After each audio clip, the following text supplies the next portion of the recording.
నేను సమాధానం చెప్పాల్సిన అవసరం నాకు నేను జవాబుదారి. రెండోది అతన్ని చూసి నేను అట్లాగా మొదట్లో కొంత చేశా అంటే మనం వాళ్ళకి మళ్ళీ దూషించకుండా సంస్కారయుతంగా అని చెప్పాం. దానివల్ల వాళ్ళకి హైప్ వస్తున్నది తప్పించి ఏమి ఎందుకు వాళ్ళకి హైప్ ఇవ్వడం. మన భావజాలం వాళ్ళ వల్ల మారదు. ఇంకోటి మనం ఏ తప్పుడు భావజాలంతో లేము. మనం ఉగ్రవాదాన్ని వ్యతిరేకిస్తాం, దేశ వ్యతిరేకతను వ్యతిరేకిస్తాం, జాతీయ భావం కలిగి ఉన్నాం. అదే సందర్భంలో సంస్కారయుతంగానే మాట్లాడతాం తప్పించి ఎప్పుడు లూజ్ టాక్ మాట్లాడలేదు. జర్నలిజం బ్యాక్గ్రౌండ్ నుంచి మనం నేర్చుకున్నదే మనం ప్రొజెక్ట్ చేస్తాం.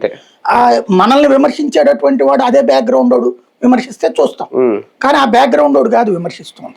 కాబట్టి అనవసరం, టైం వేస్ట్, వదిలేసాం.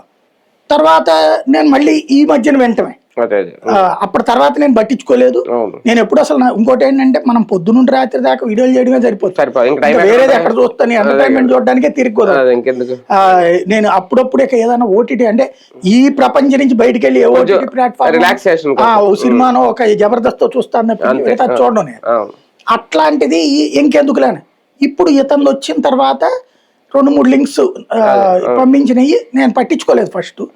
తర్వాత అబ్జర్వ్ చేస్తే ప్యూర్లీ అతను మిగతా వాటిలో ప్రశ్నించడం తప్పలేదు. ప్రభుత్వాన్ని ప్రశ్నించడమో పవన్ కళ్యాణ్ ప్రశ్నించడానికి కూడా నేను తప్పుపడతాను. పవన్ కళ్యాణ్ ప్రశ్నించిన దాని మీద కేసు పెట్టడానికి కూడా నేను తప్పుపడతాను. ఎందుకంటే నువ్వు జనసేన వాళ్ళు ప్రశ్నించరా జగన్ని, సీఎంగా ఉన్నప్పుడు జగన్ని విమర్శించలేదు తెలుగుదేశం.